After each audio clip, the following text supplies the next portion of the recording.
Hello, gentle viewers. This is Av Guardian welcoming you back to Out of the Park Baseball 23 with the Pittsburgh Pirates. You are no doubt all wondering, hang on a second, that says 2064, what's going on? What's going on is that OBS randomly decided that it would not stop recording. And when I forced it to stop recording, it said, okay, your video is now 1 second long. So the entire last season was lost. It did end rather ignominiously in the NLDS, wasting a tremendous performance by Nate Sinclair. Let's not beat around the bush here. Sinclair struck out 15 people, setting a new Pittsburgh Pirate playoff record. However, you did still miss what happened, so we're going to really quickly recap, and then we'll talk what we're going to be doing this episode. So first things first, let's look at the major transactions log. And we're going to go back to March of 2026, nothing there. April. So we traded Jesus Calderon over to the Phillies for a very important reason. I wanted to get a new position player that could help us play in some way. And as you can see by the little pop-up here, Morales did in fact end up playing some third base for us this season. And we'll talk about that is here in just a moment. We traded Jordan Munoz over to the Padres as part of a cunning plan. That cunning plan was finding a way to get more out of Mike Soto by taking him off of third base because he was just a terrible, terrible defensive player. Ivan Latona also had a pretty great season as a reliever, which is very good news. So while this return seems somewhat light for Munoz, as you'll see in a moment, we got a pretty great DH performance out of Tony Pagan, because basically Soto shifted from third to first, Pagan from first to DH, and Alex Hilliard, who really saved our season in a lot of ways, so we'll talk about him more in a little bit, also made it something truly special. Then I decided that Mike Soto wasn't good enough, because he wasn't. If we take a very quick look at Mr. Mike Soto, we will notice that his bat just vanished. And as a contact-first hitter, when you start to see that slip, especially because he's terrible at any position but first base, I thought we could do better by acquiring Dwayne Bell for Victor Rios. Rios also opened a spot to put Spandar Abishon potentially back on the roster to do some pitching, which is very good. And then we got Dwayne Bell, and he proved to be marginally, and I do mean marginally better than Soto was. Which is fine. It's not fine, but Sean Thompson, on the other hand, ended up being a real asset. And we've got a pretty young bullpen now that offers a lot of flexibility that I think is going to help us going forward.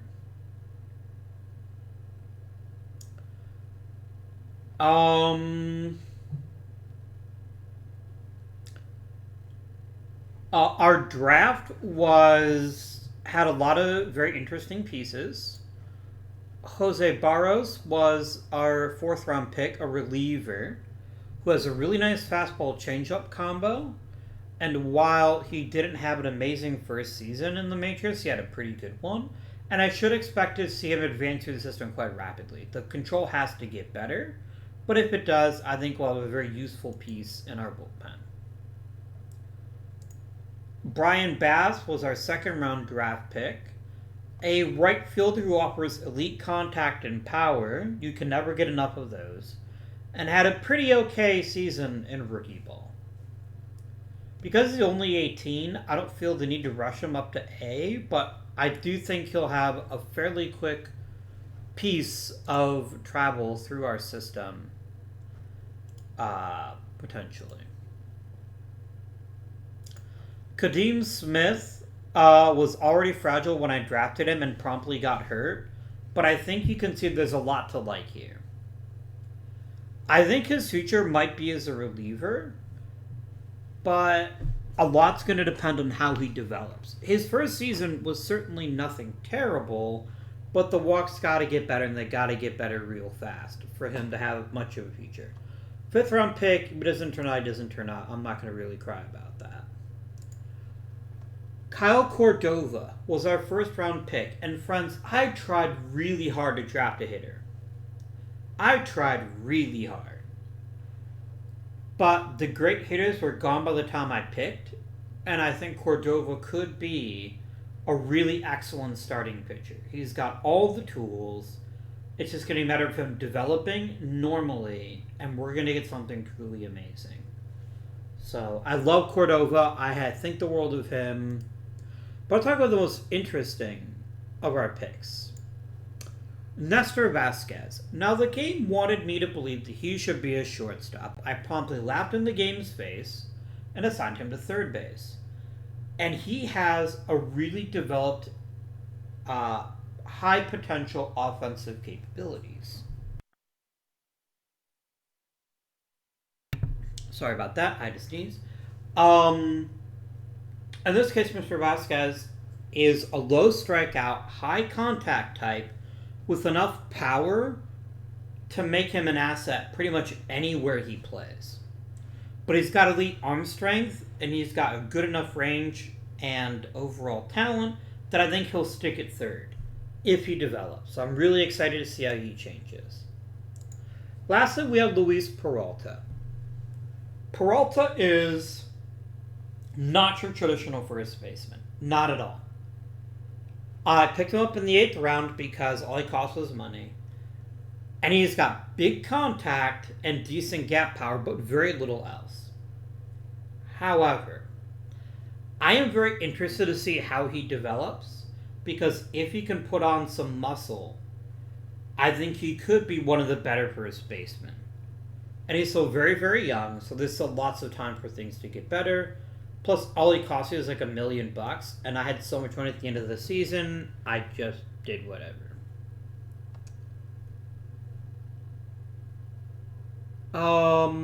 August, nothing big happened here. Abishan got hurt again. I don't want to very briefly talk about Orlando Salgado.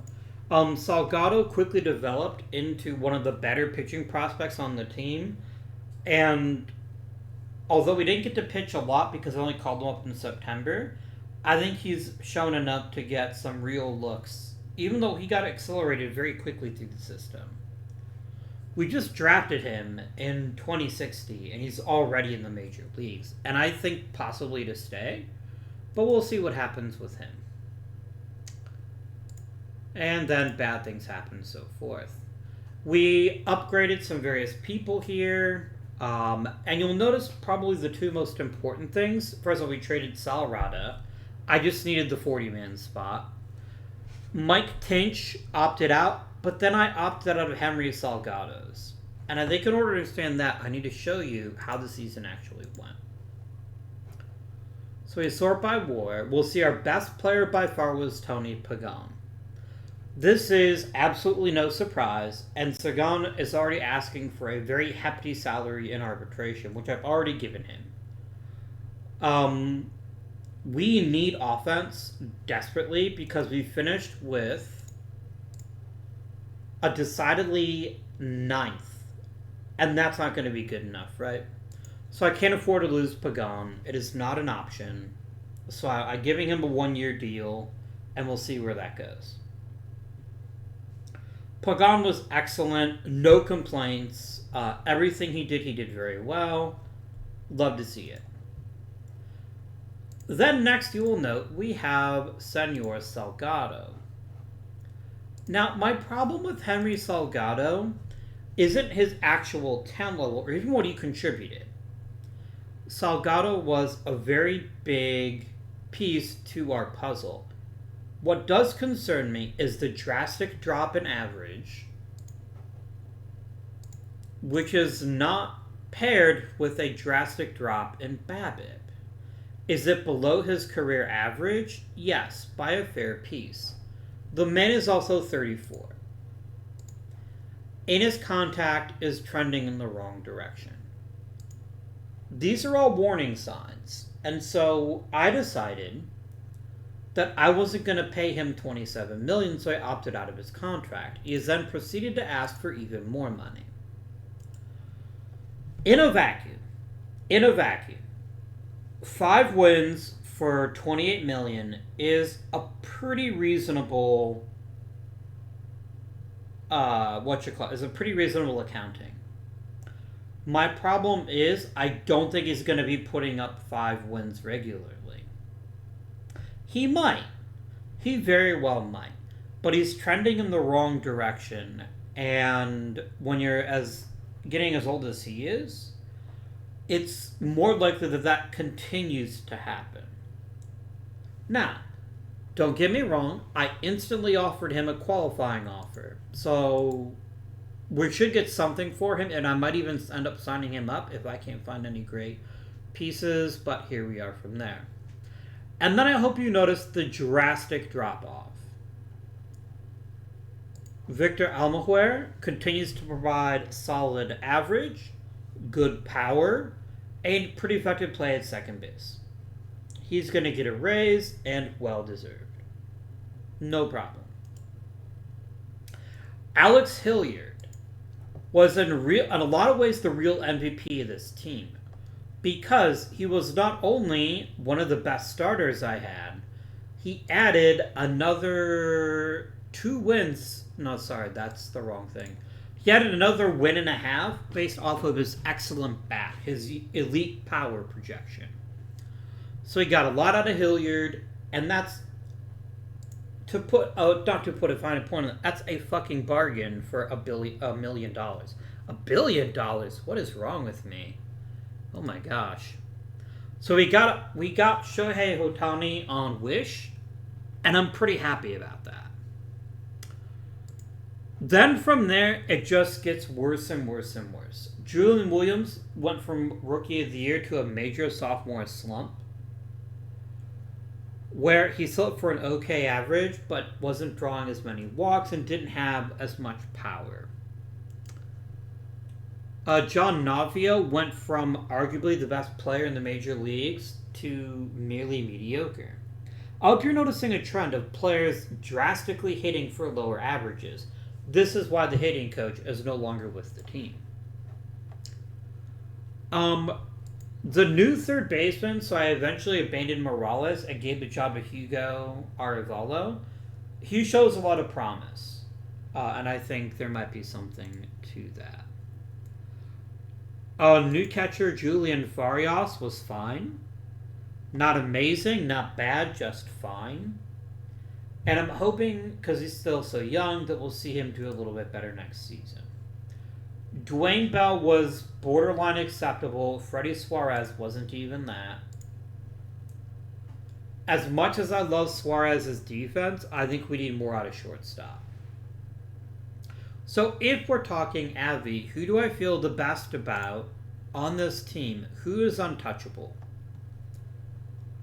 I'm not going to do better than Almaguer. Not for the price, and not for the position.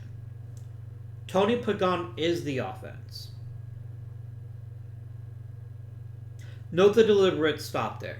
Those are the 2 players that I consider indispensable to the current team. I could upgrade to any of 7 other spots. Now, upgrading might just be bringing them back and letting them prove themselves. Because John Navia in particular, the truth has to be somewhere in the middle. And somewhere in the middle is probably good enough. Arevalo getting more playing time might turn out great, or it might not. Farias might hit better, or he might not. Dwayne Bell might hit better, or he might not. The problem is there's so much variance in the lineup because something very strange that has happened. We've gone from having an ancient pitching staff and babies hitting to the exact inverse. If we take a look at our offensive performers, Let's talk about the ones that are under 30. Hilliard, okay. Farias, maybe. Almaguer, love it. Arevalo, eh. Suarez, eh. Williams, eh. And Navio, eh. We don't have the big time bats that we used to be famous for. We have a bunch of players that are exceedingly competent. But we don't have a lot of raw offensive firepower. So that's one issue that we have to deal with. Losing Salgado, and let me be clear, we have a stupid amount of money available to us. I will sign Salgado again if I have to. I'm hoping he'll take a pay cut, or at least change his contract demands. As is at the end of the last video, which I know you didn't get to see, so I'm trying to say that again. I would pay him for $30 million or 5 years, but not both. That's where I draw the line. Like, would I do it for 3 years if 2 of them were team options? I think I would. But I think that's the kind of market I would see for Salgado. I don't mind him getting a raise because he has been that productive, but I need to mitigate my risk.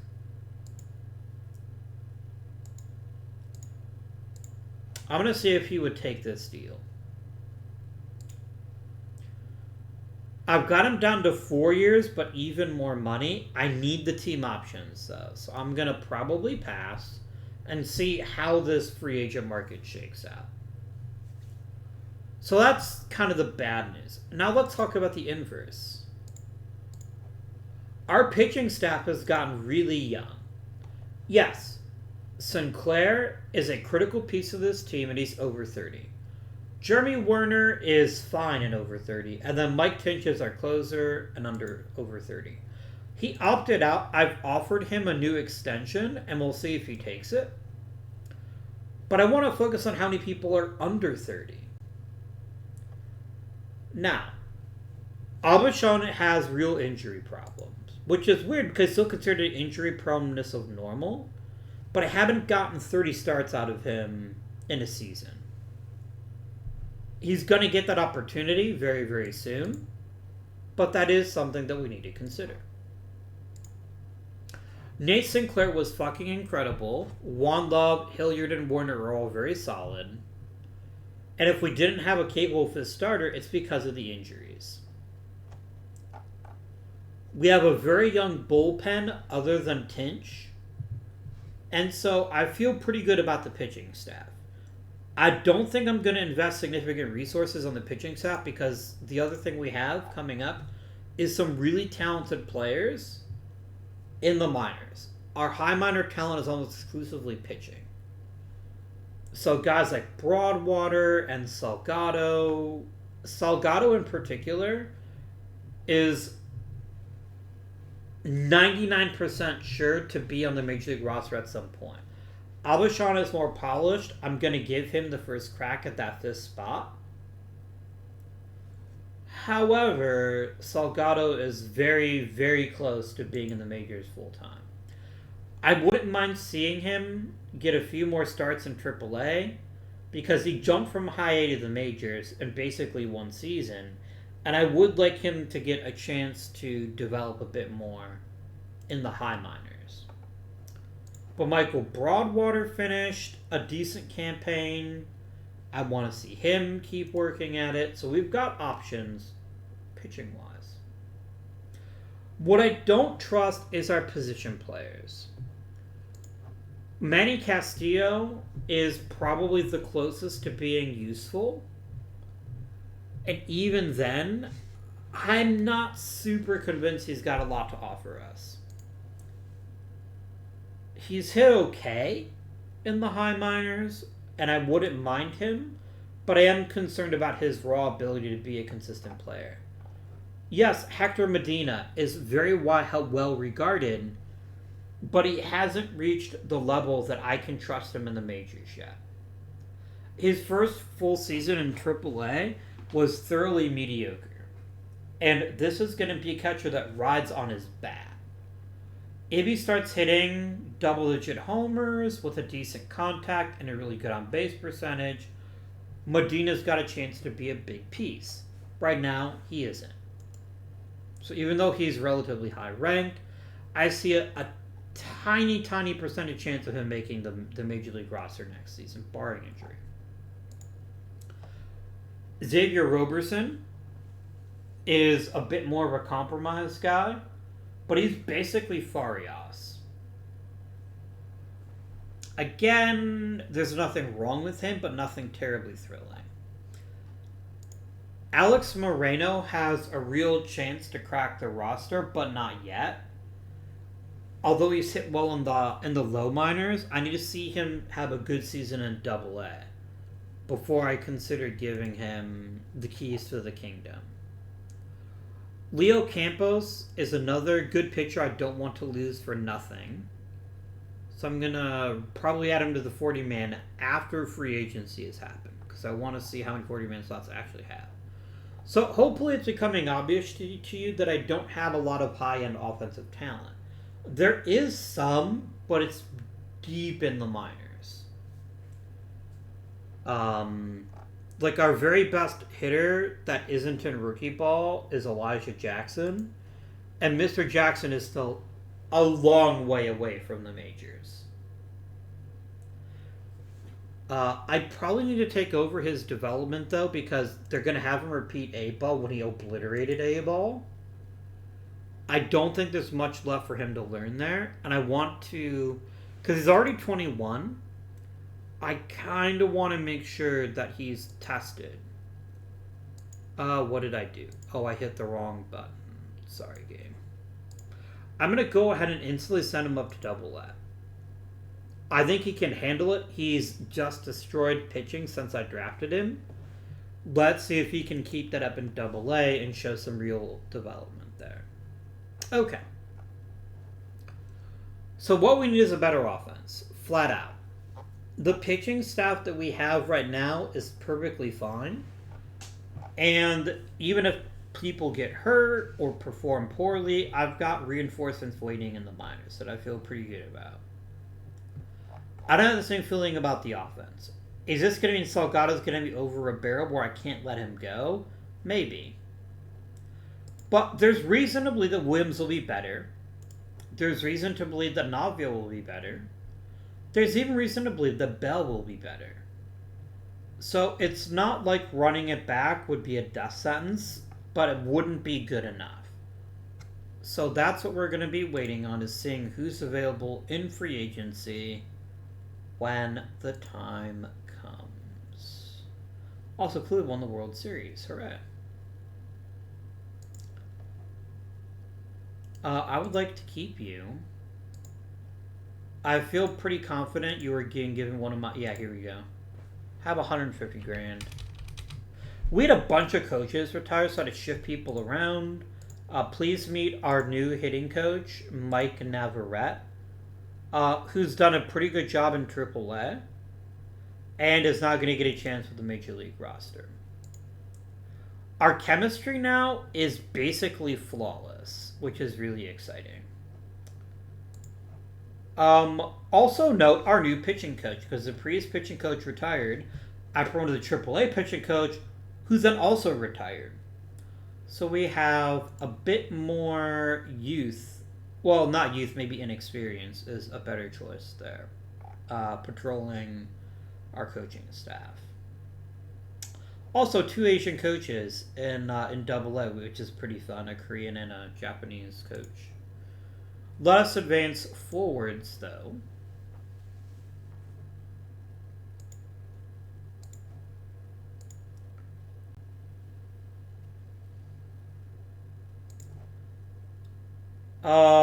Hilliard, Almaguer, Servine, Osorio, Pagan, and Verdine. So all the arbitration guys have signed. It's just going to come down to what does Salgado do.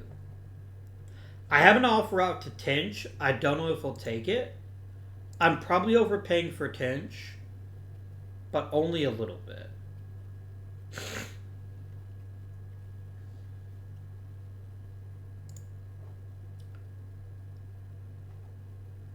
Josh Parrish is my rookie league manager. I'd like you to stay. Okay. So if we're going to keep Josh Parrish, I'm going to have to fire someone. Josh Parrish is a really good freaking coach. Like, he's an amazing manager. I don't want to lose him. And Jim Muller is merely cromulent. So, my dude, you're fired. And Parrish, you're promoted.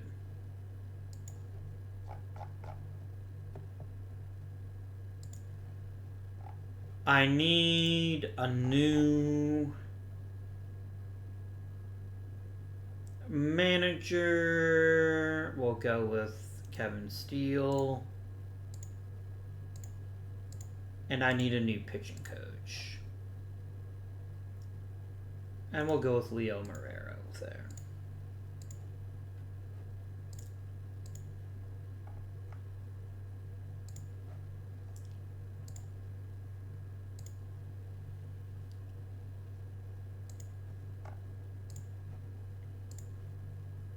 I have a high probability that Sinclair's going to win the Cy Young. But other than that, I don't expect to take home any trophies this year.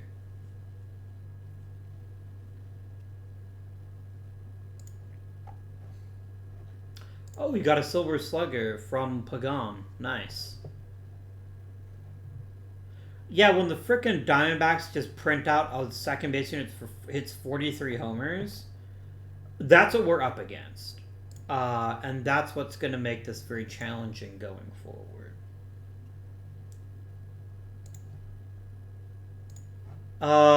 Unanimous. That's his 10th Cy Young Award. Very nice.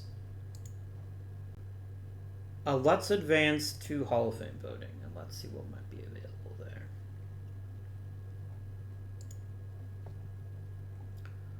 Okay, we got the extension for Tinch, and if you note, it's a very modest raise over his current salary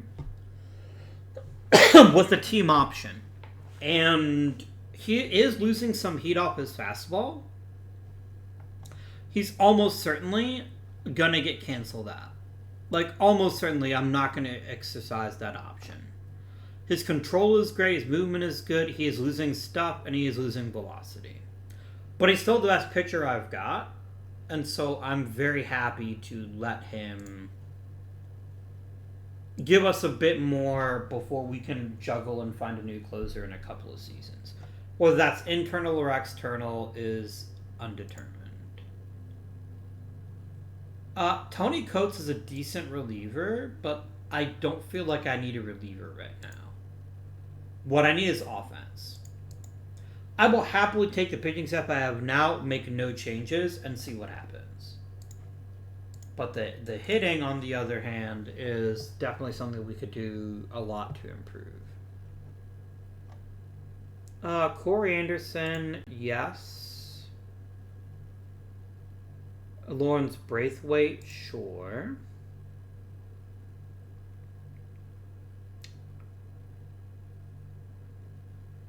Danny Castro, Ryan, why not? I'm a vote for Johnny Cerulli, just for fun.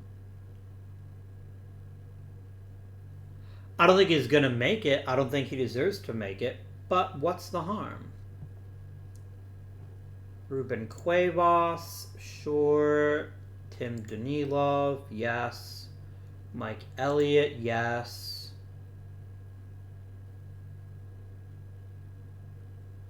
Jorge Fernandez, sure.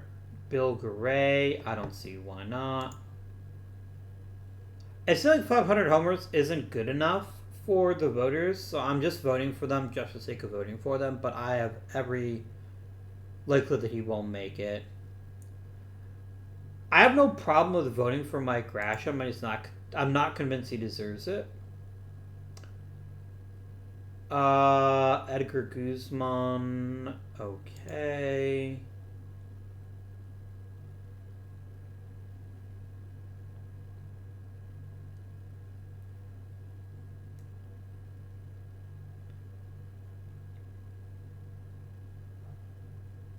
Danny Morales, I'm good with that. Jose Moreno is a definite yes. If he can't make the Hall of Fame as a pitcher, I don't know what it's going to take to get a Hall of Famer as a pitcher.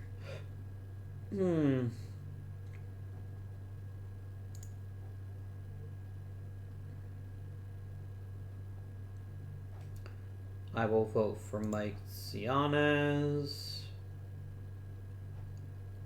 Randy Simmons, I also think clearly deserves it. He can't break through. Ty Sims, same there. Sure.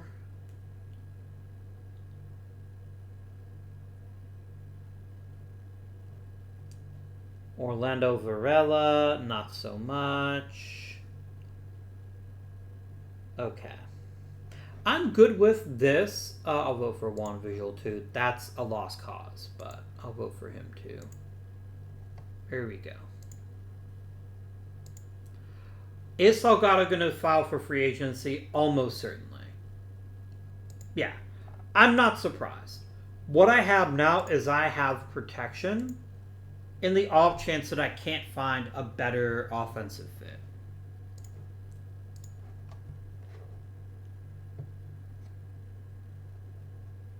Okay, so let us instantly go to free agency filings and let's find the very best players we can get our hands on.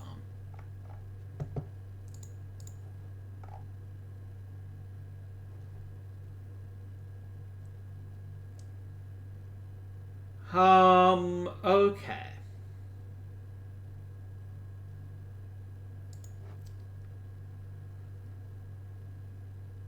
I'm not saying I don't like the idea of going after Jose San Giorgio, but I'm saying this is not a real third baseman, and I don't like the injury possibilities. Let's focus on batters, okay?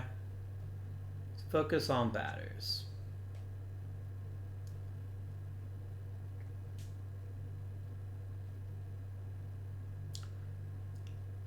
Fuck. Salgado is so clearly head and shoulders over everyone else. And he's not stupid either. Look how he's changed his salary demands now. Can we do 4 years with the team option, maybe? Please. He'll do it for straight up 4 years.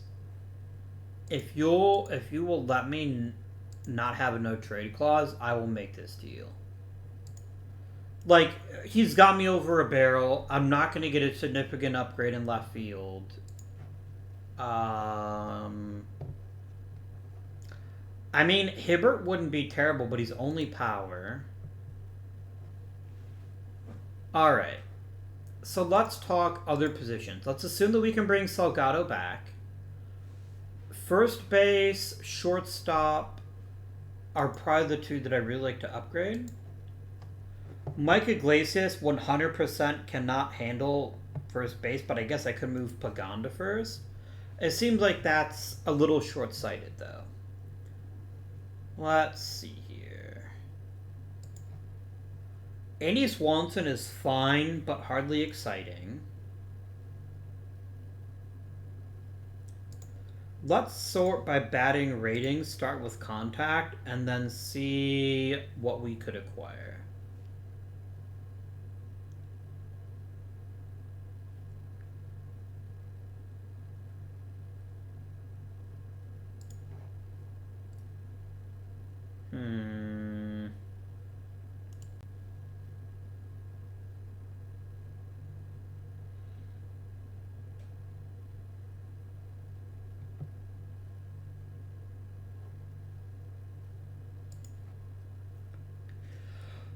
I wouldn't hate a guy like John Sierra. He's one of these guys where I don't think he's going to be a game changer, but he's also going to be reliable. Wow, this is a really bad, not very good group. Like, Henry Salgado is so clearly the class of the field. Like a guy like Luis Lopez, I could see bringing him in. Old friend Jesus Canigiani, maybe. Like, San Giorgio is very clearly the second best hitter in this draft. He's also wrecked, and I don't think it's worthwhile spending a bunch of money on that.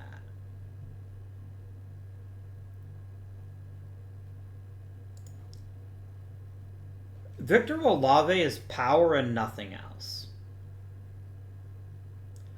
That said, power and nothing else might play, especially because I doubt he wants a major league deal, so I will happily offer him a minor league deal. That's fine. What do we have at center field?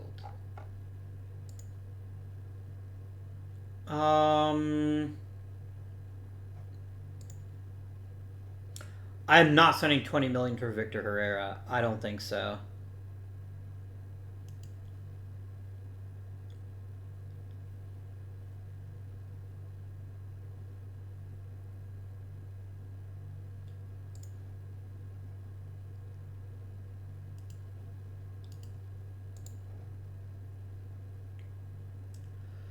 A guy like Chase St. Hubert seems like a really good value, and he can also pitch. So I think that Mr. Hubert is a pretty good risk. I'm not going to guarantee the starting lineup, but I'm going to give you a chance to compete for it. So if we don't bring Salgado back, we're going to have a really rough offseason. Are there any interesting shortstops?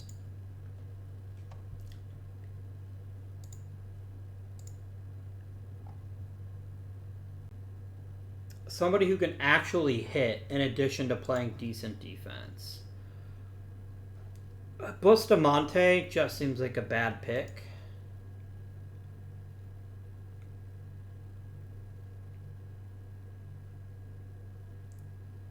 It's kind of good offense, good glove, pick one, never both.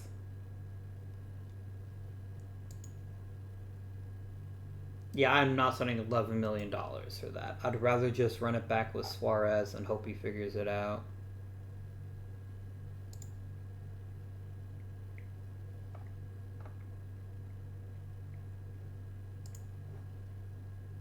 Yeah, we'll just run it back with him, too.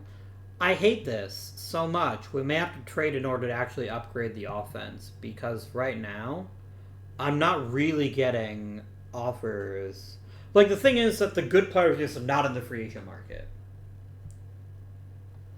This almost certainly means trading in order to upgrade offensively. And that's fine. I don't mind doing that, but it does weaken us quite severely.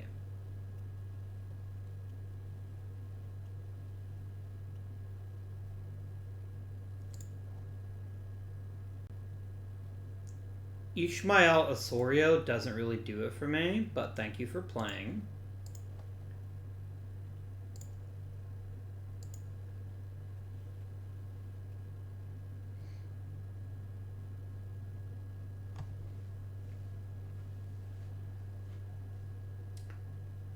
Oof.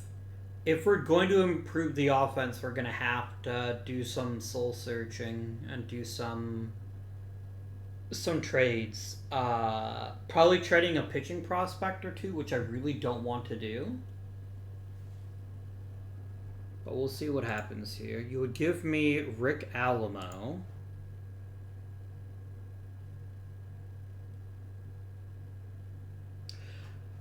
I certainly don't dislike Alamo, but I'm not positive what role he plays on this team right now.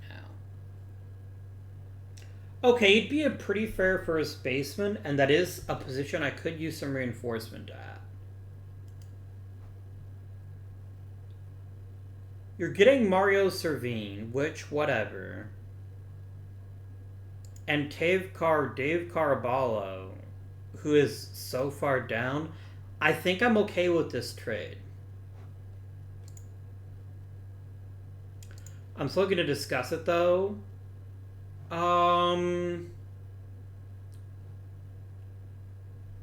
if I drop Caraballo and just do Servine for Alamo? This might hurt the team indirectly because of his leadership, but I think we'll be all right. So let's see what happens there.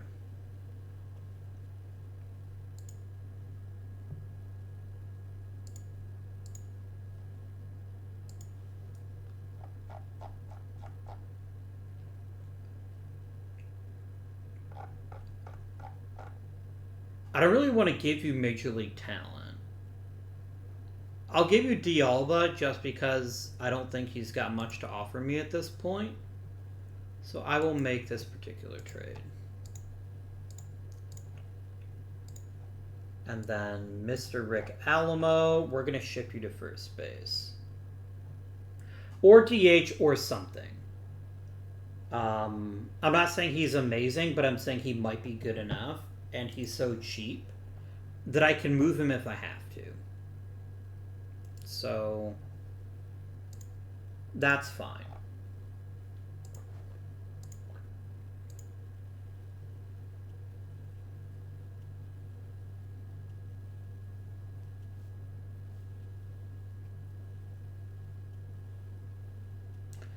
The fact Salgado hasn't messaged me. Yep, there he goes.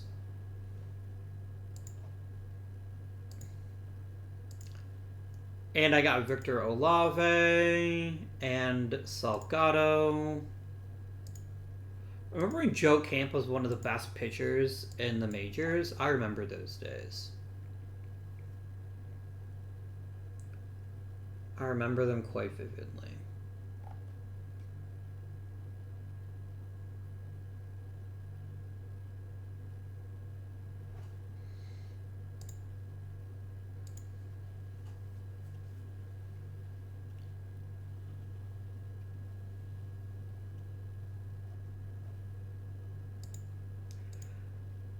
All right, friends, let's talk about next steps.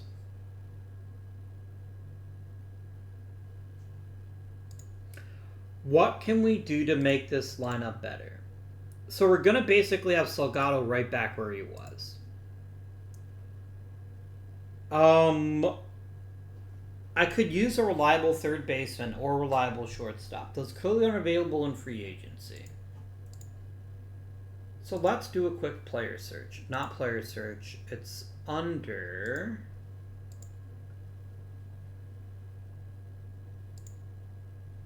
Find a player. Okay. So I will search all leagues. I don't really care about the age. I would like a shortstop with a minimum decent defense of 60.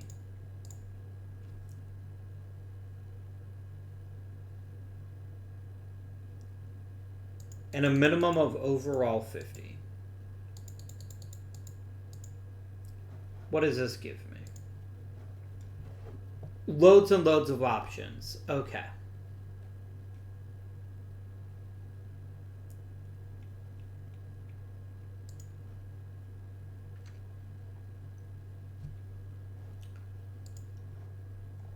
I wouldn't mind a guy like Penieri, but he is already on the wrong side of 30, and he is injury prone, so that's not a great fit.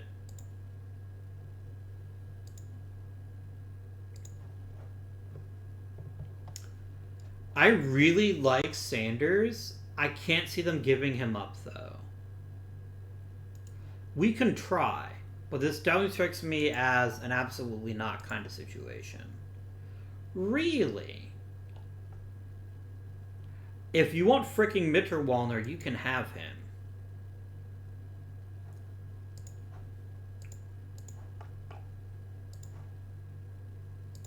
Like, Mitterwalner might be a decent guy someday, but he's pretty far off that. This instantly gives us a genuinely solid shortstop. Like, somebody that I'm happy to continue building around, rather than Suarez, who's really very good defensively. I think Sanders offers both offense and defense, and that's why I'm delighted to have him be our shortstop this season. Okay. Next step. What other position could I use an upgrade at? Third base. What do we have in that level. So same thing applies, but for third base. What do we got?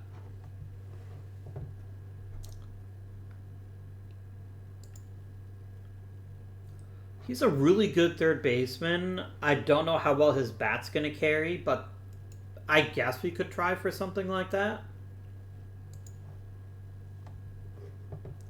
You'd never give me Palacios, right? Like, that's a non-starter. It has to be. It absolutely has to be, right? What if I offered you...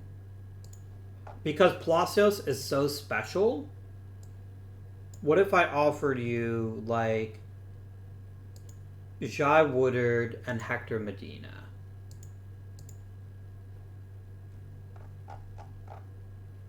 Okay, what if I drop Medina?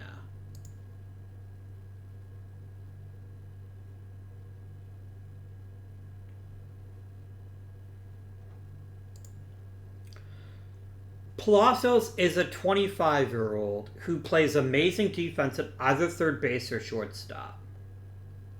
He just makes us better. And it's only going to cost me up to 2 players. I'm giving up something genuine for this.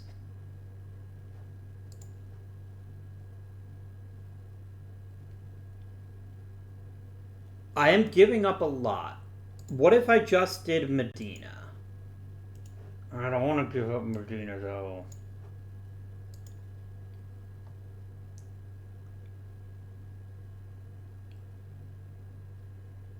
I'm not giving you Sanders. I'm going to play Sanders at shortstop and then play him at third.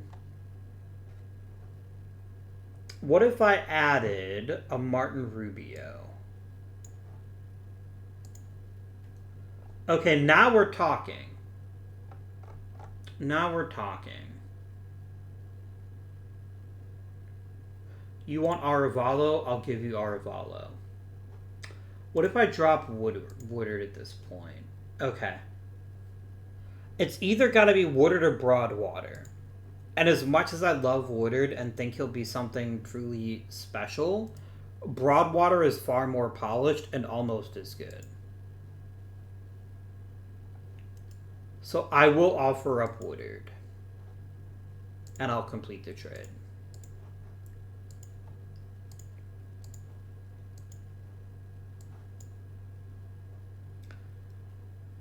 Palacios, you'll be playing third base.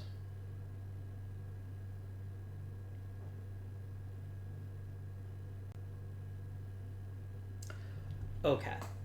We have significantly upgraded at shortstop and third base, which are 2 of the big positions I wanted to improve on. I don't really want to give up any more prospect talent than I already have. So I think that's probably where we stop. I don't think I'm going to trade for anyone else, but I now have...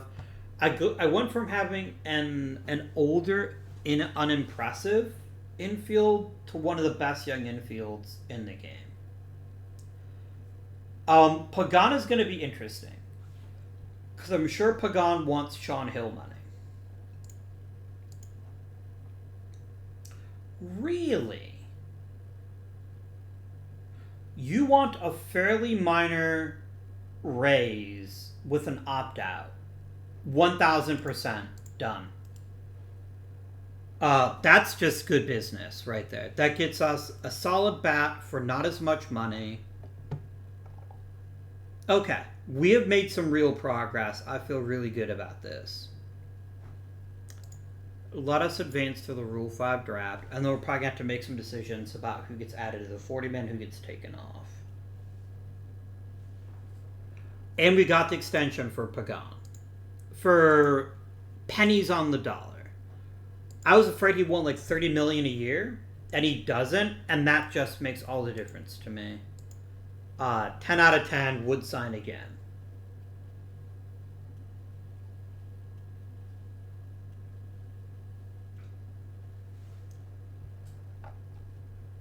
Alright, who is Rule 5 eligible that I don't want to lose? It's really Campos. I'm just going to go and just pop him onto the 40-man.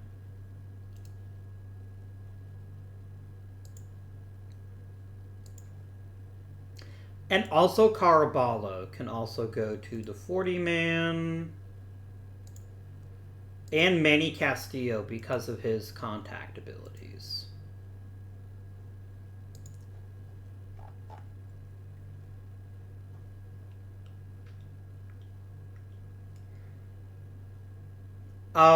I have enough room that I can still take a Rule 5 pick, so I'm definitely going to investigate that.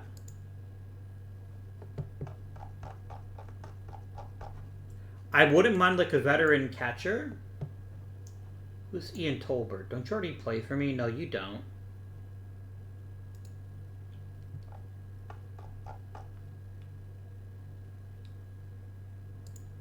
All players. Why is Tolbert listed as a batter? He's not that great a hitter.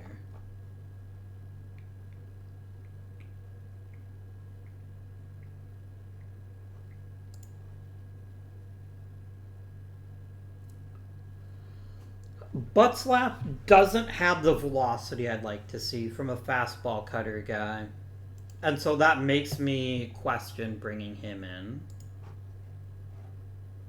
Tolbert also lacks in the velocity department. Allison doesn't, but I don't really need him. I'd rather get a really young guy. Marco Barrera's too raw.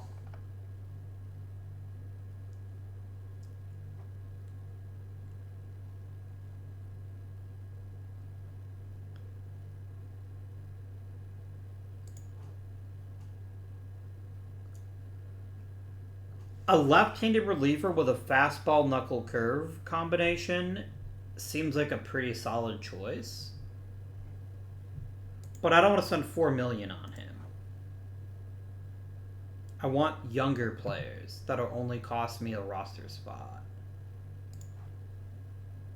Maddox isn't that thrilling.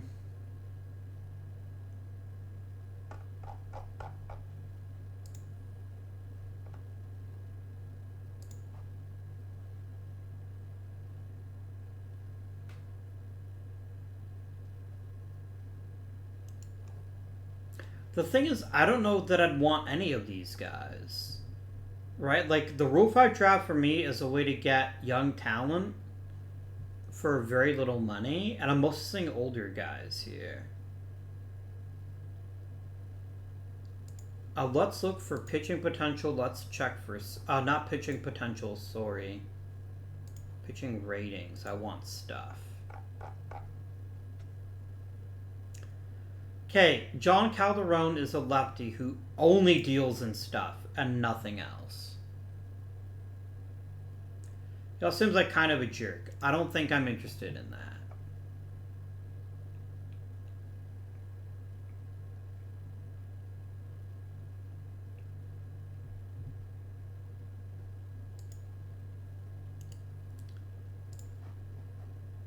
I love big strikeout guys, but I think even I have my standards.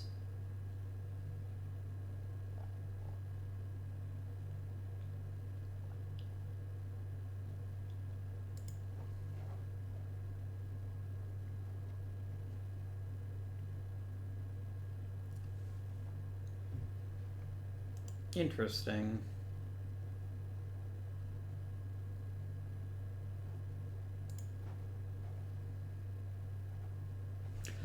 This is my dude, I think. I think we turn him into a reliever and we get a really good piece in the pen.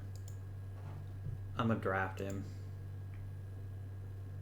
And I was going to go ahead and end the complete the draft. Oh, no, wait. I did say I want to look at catchers.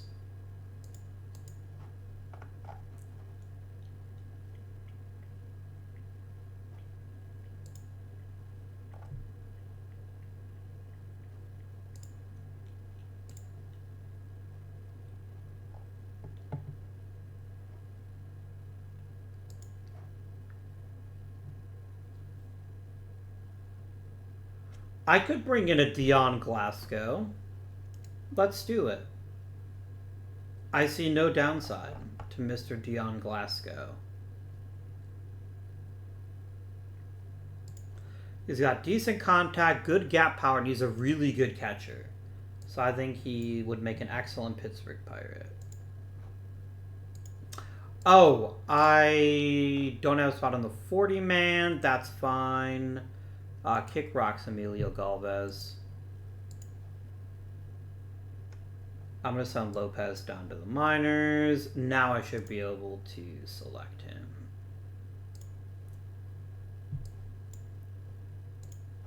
There you go. That's all I wanted. That is a perfectly cromulent choice. And let us advance to Hall of Fame voting results.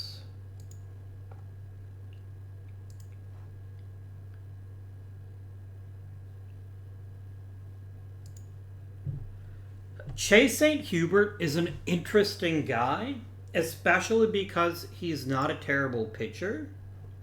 He's not a great pitcher, but he's not a terrible one. And so I think there's a lot of value in him. Even if I'm not quite sure where I'm going to put him. I'd like an embarrassment of riches now in the outfield. Let me go ahead and waive Aguinaga. If somebody picks him up, they pick him up. But I'd rather have St. Hubert for all of the splendor he provides.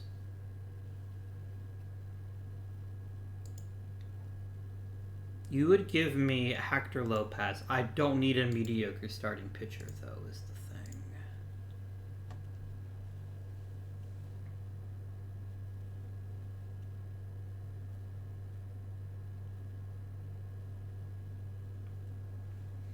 We have made significant progress in getting a better roster that provides the same level of defense without compromising on offense.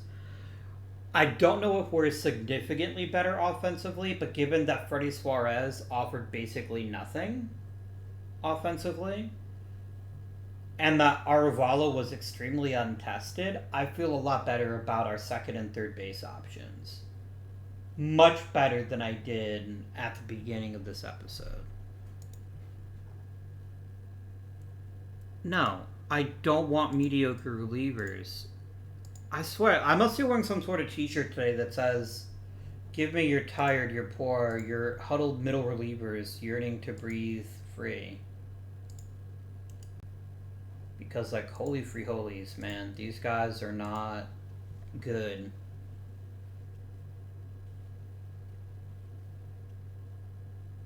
I wonder what's an OSA thing, like OSA rates them really highly, and I'm just like, the fuck is wrong with you? I don't know. Moreno and Garay both made the Hall of Fame. Good for them.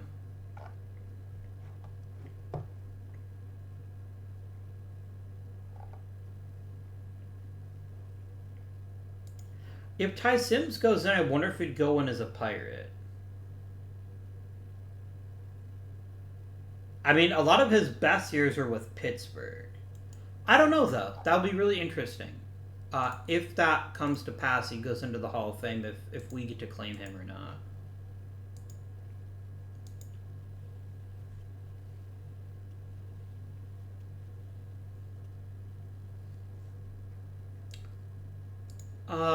What? Is this my Jesus Espinosa, the one that used to play for me? Doesn't feel like it. No, it wasn't. Alright. I don't object to Espinosa. I think he's a very good reliever, and I think he might make us slightly better. But I can't afford to give up on high talent hitters yet. So I think I have to pass unless I can find someone else that they'll take instead. But he throws hard, has a nice mix of pitches. I could see this working. Just not for Loscano.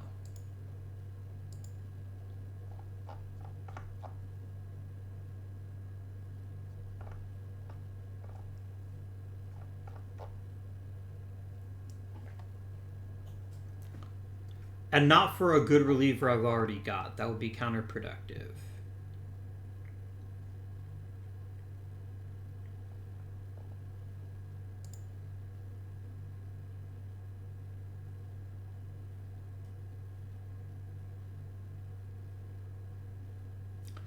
Sarmiento has never performed in the minors, so I think I'm going to go ahead and make this trade. I open up a spot for Espinosa. Who is the worst pitcher that's on the 40-man? Oh, there literally isn't any bad pitcher on the 40-man. I love Jacob Miller's ability to play all these different positions.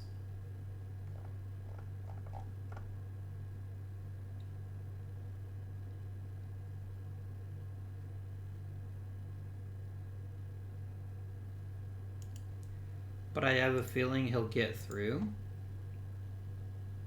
And then we can just slide in Espinosa. I probably honestly have too many relievers, and we're probably going to have to make some hard choices about who gets to stay and who has to go.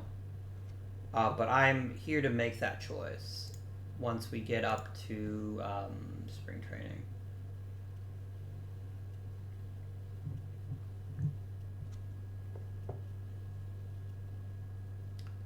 Pend it like Peckham, maybe? What time is it? I'm feeling really hungry.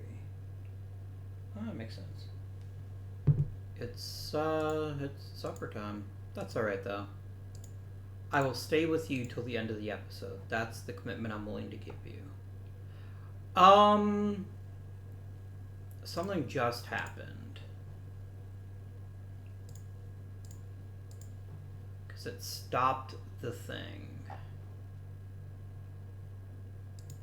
Why?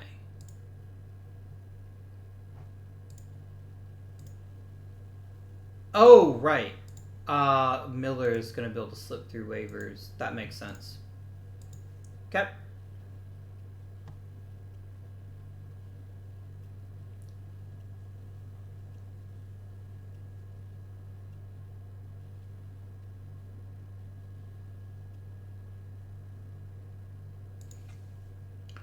Oh, do you know what?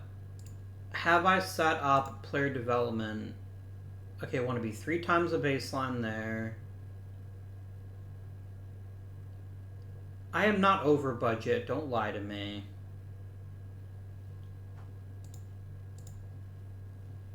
I'm not over budget, am I? No, we're making a giant profit.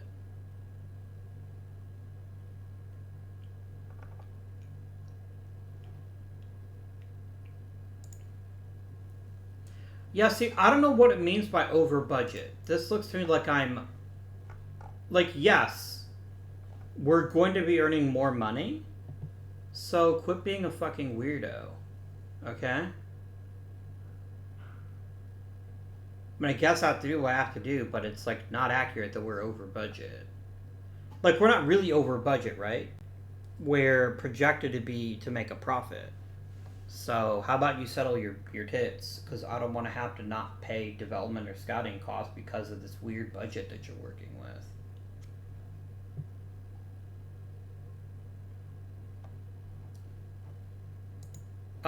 Whatever.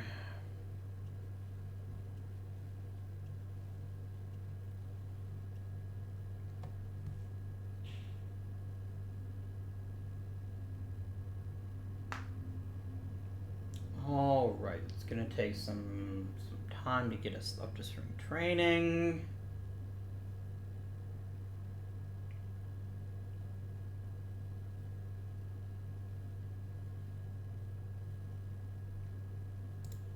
Any interesting news in player development? Warner losing a bit of heat off his fastball isn't the end of the world. I can live with that. Julian Williams is getting better. Much better. Cool story, guys. Very nice.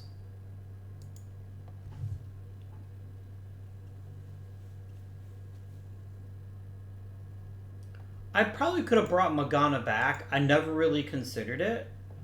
But not for $10 million. He ain't worth that much, guys. Let's not get silly.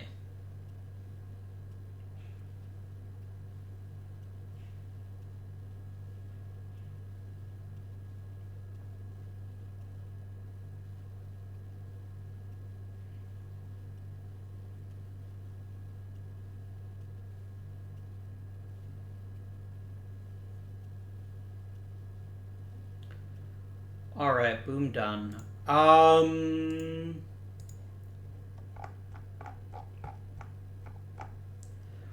I feel like inviting Broadwater to spring training is fair.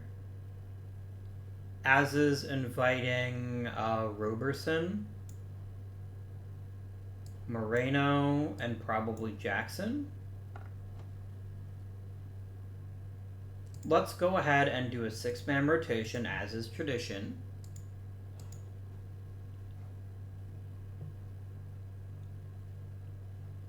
That works.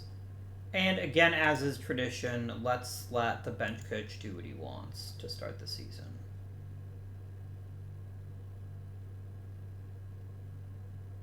I don't hate this setup. I don't love it either, but I don't hate it. And I really don't want Verdeen playing center over Sanders. I guess he is actually a better center fielder. That might be a fair point. And Williams would be a kick-ass right fielder. I'm willing to see what happens. So we'll just keep going and then see how everything shakes out after spring training is done.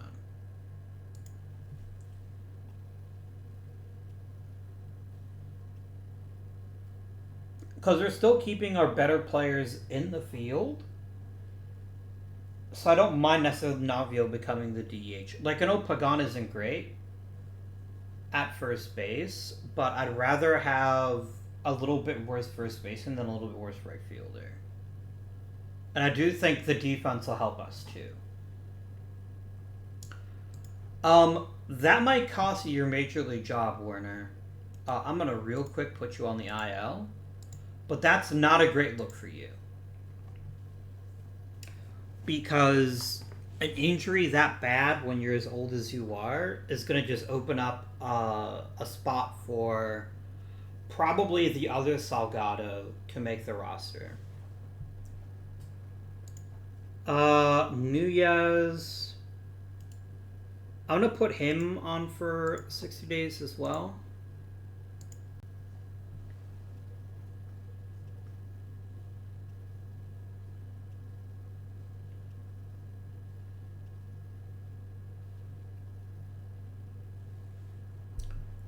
Camacho is out for 2 months. I'm just going to release Camacho. He only makes the minimum, and he's frankly not very good anymore, so he can find employment with a different team.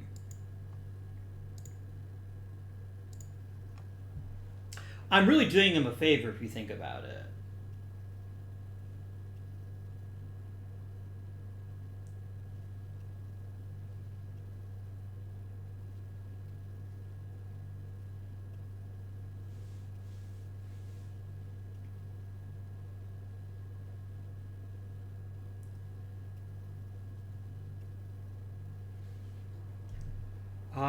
Osorio is another guy that I guess isn't worth keeping. Yeah, I'll release him too. Sorry, like, I know this seems kind of cruel, but, like, in pure baseball terms, it just doesn't make sense. It truly doesn't make sense.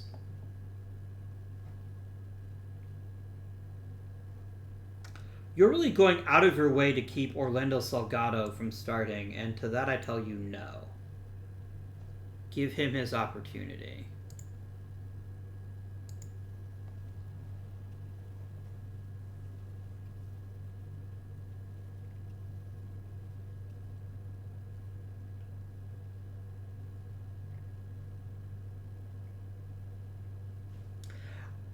I genuinely don't know what we're going to be looking at here for the final roster, because, well, I'm pretty sure I know who the starters are going to be at every position. I'm not positive yet. So we'll see what ends up happening. We will see what ends up happening. Okay, Salgado has actually put in a lot of work. Campos a little bit less so. There goes Medina, Moreno, Caraballo. Alright. So, we presently have 17 pitchers. That seems excessive. I don't want Salgado in the majors if he's not going to start, but he's going to start over someone like Fujii, who's actually a really good reliever. Alright, let's think about the guys we're definitely not keeping in the bigs. Set him back to being a reliever, please.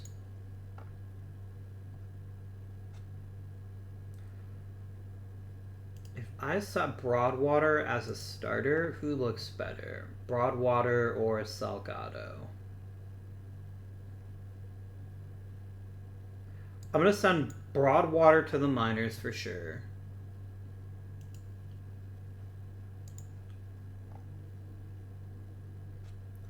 Campos goes to the minors.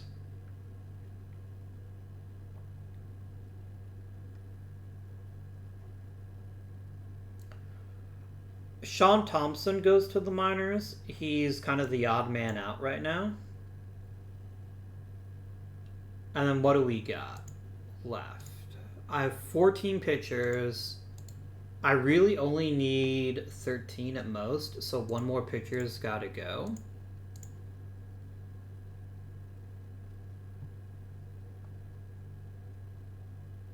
I think I'm just going to go to return Castaneda. I don't see the point in keeping him, given the bullpen I've already got. Alright, so this sets up a rotation of Sinclair, Love, Avishon, Hilliard, and Salgado, with a pretty solid bullpen. Mini Castillo.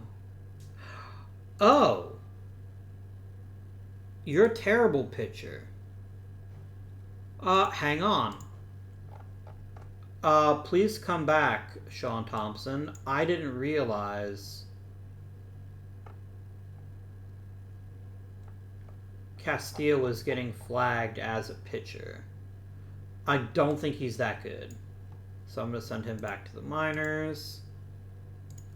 And then Sean Thompson, you can be emergency starter, long relief. That's good.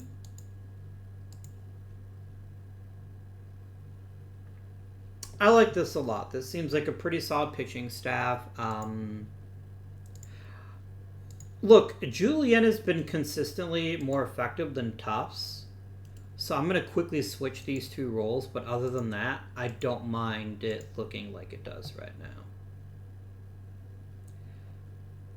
I love Ivan Latona. I want to make sure, though, or maybe Ivan, depending on how you pronounce his name. I want to make sure that he is also dealing with rogue lefties if we need him to.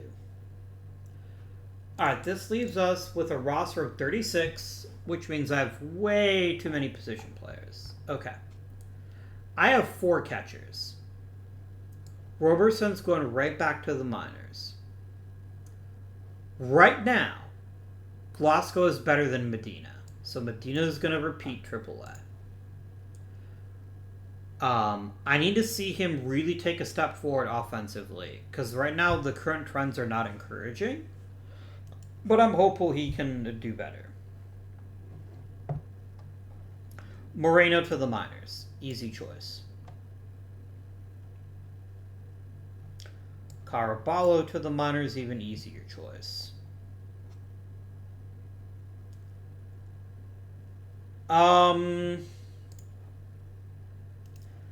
Aguirre doesn't do much for me.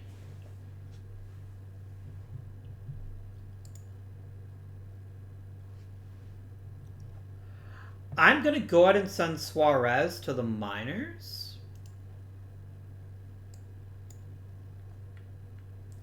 So got to get rid of 4 position players, and they've almost all got to be outfielders. Okay. Elijah Jackson, for whatever he's able to accomplish in single A, he needs to be in double A. So that's fine. Um, Lopez definitely goes to the minors.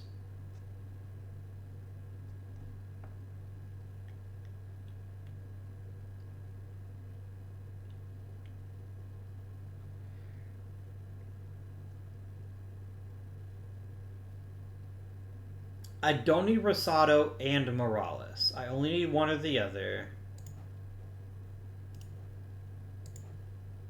And Morales is just better. So Rosado, take a trip down to the minors. I have one too many position players.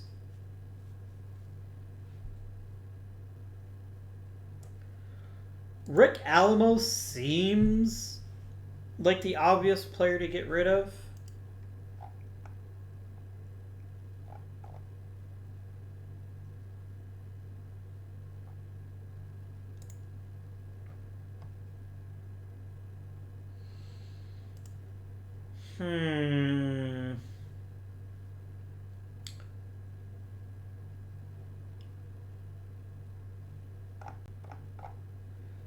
We'll talk about who you're not getting. I like Chase St. Hubert a lot. I even wouldn't mind him pitching if he had to, but I like the elite power potential he offers off the bench, and the fact he's actually a pretty good outfielder. So I think he offers a lot of flexibility. Verdine back in center is better than Julian Williams back in center, so this is going to be a nice setup here. It's very clearly Alamo. So let's take Mr. Alamo here and see what I might be able to get in the way of an interesting prospect. Anybody in the 50s or above.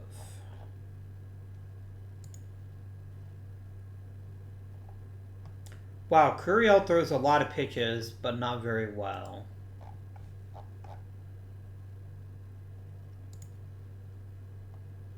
Davidson is good defensively, but I don't really need another catcher right now. David Tennessee is an incredible name. He looks like an incredible pitcher. So, easy choice. Welcome to Pittsburgh, David Tennessee. I mean, can I do better? Like, I will take better if I can do better, but something tells me I probably can't.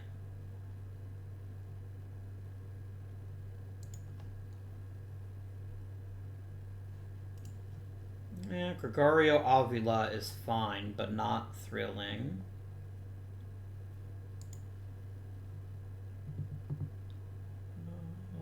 One like Gaston. I'm just gonna stop there. I don't think I can do better. Like, as much as Alamo seems like a cool dude, he's extraneous to current requirements. I'm just gonna pull the trigger here, flat out. I will happily take a potentially elite level reliever over yet another outfielder.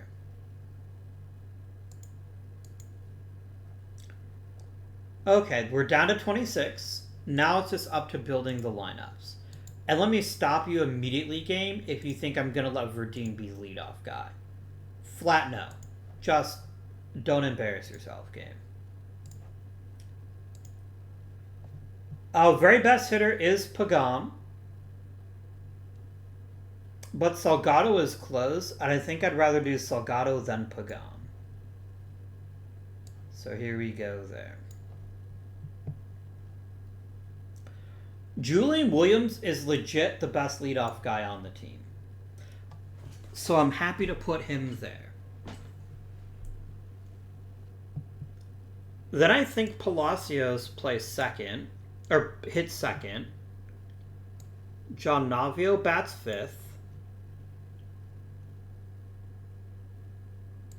Then Almaguer bats sixth. Verdine bats seventh.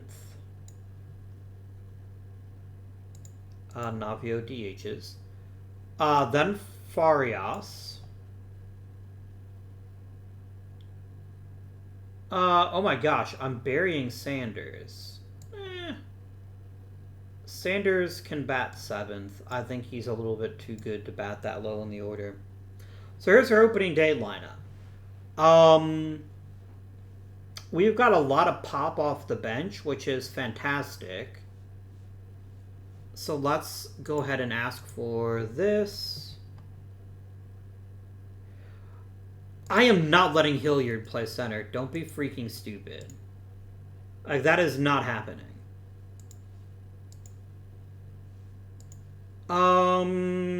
Yeah, that's not happening. I think every 3 games is unrealistic for Glasgow, but I do think that once every 6 games is pretty reasonable.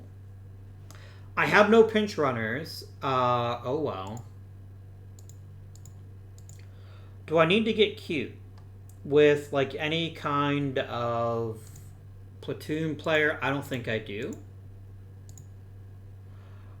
I will note for the record that we're very, very right-handed now. I don't think that's a huge deal because our right-handed hitters are genuinely pretty great. But it is worth flagging that we are extremely right-handed right now. That's not the end of the world. It's just a fact. And we have Hubert and Bell off the bench, who are both lefties. I'm not getting Hilliard regular playing time in this arrangement. Look, he's still going to get to play DH every day he starts, so that's still going to be, 150 plate appearances. There ain't nothing wrong with that. I kind of wish we got more out of him, but I just don't see an easy path to that. Unless either Salgado or Williams couldn't hit left-handed pitching. Williams really can't. Interesting.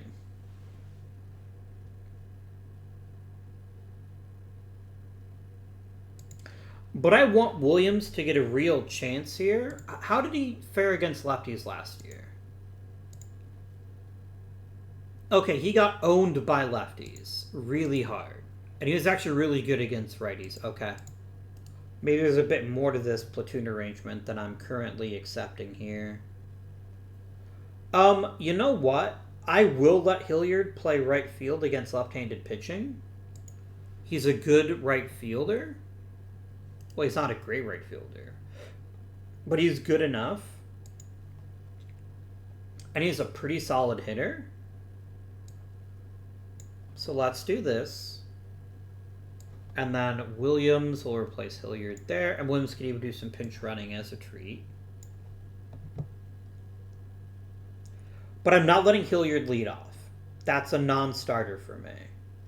So I'm going to go ahead and bump up Palacios and then slide up Almaguer.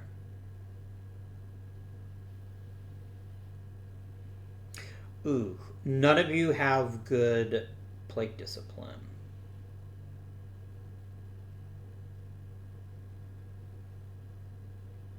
Hell, it's non-conventional, but maybe Hilliard does deserve to lead off. And Palacios will still hit second, though. Unless you can't hand... Oh my gosh, you are a liability against left-handed pitching.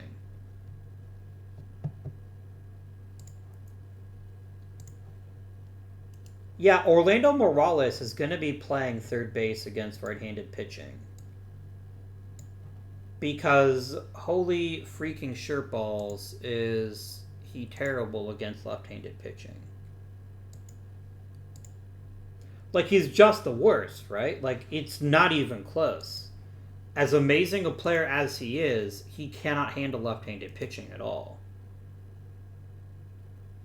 So yeah, we'll make it if starter tired. Alright. Let's advance one additional day to opening day and then end today's episode.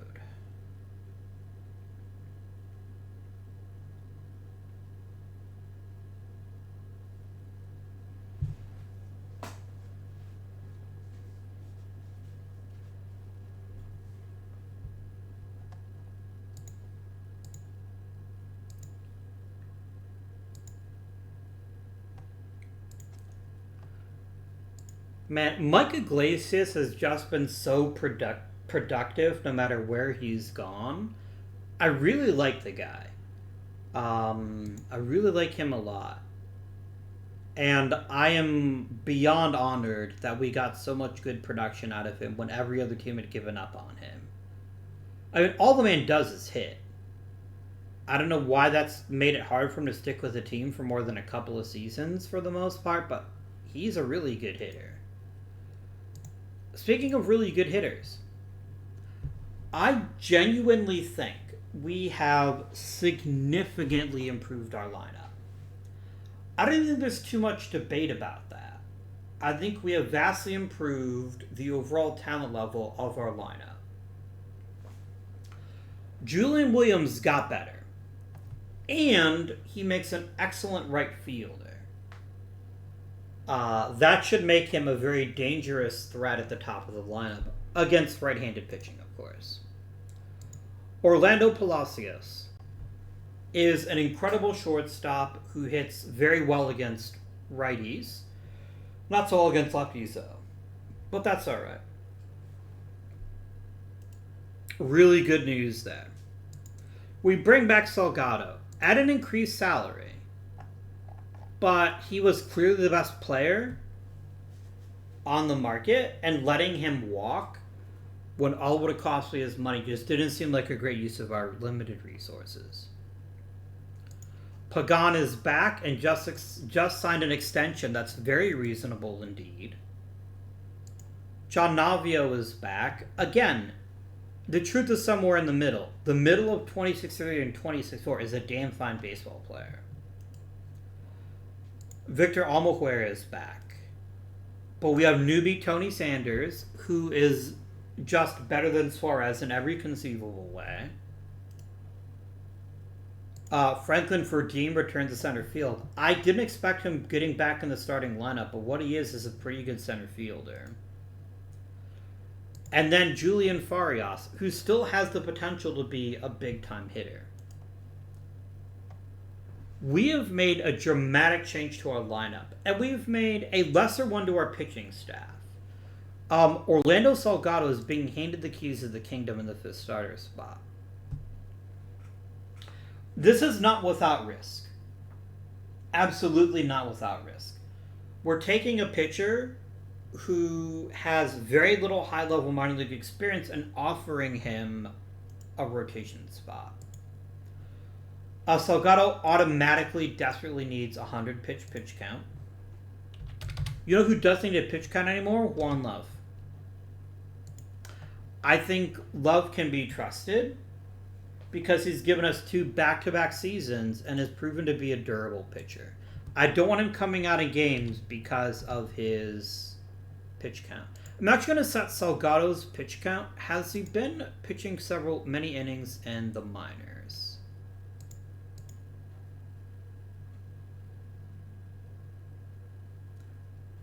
He's got that one big season. No, he's actually got two consecutive seasons, 150 plus innings. I'm still going to keep him on a pitch count for this first season, though. We have a surprisingly young rotation. Hilliard is exactly 30, and Nate Sinclair is the best pitcher, but also the oldest. And everyone else is under 30, which is pretty exciting. My friends, however, this is going to conclude today's episode. I hope you have enjoyed. Again, apologies for missing the last season, but in reality, you didn't really miss very much. And I hope you'll join me for the next episode next Friday. Because this video is going up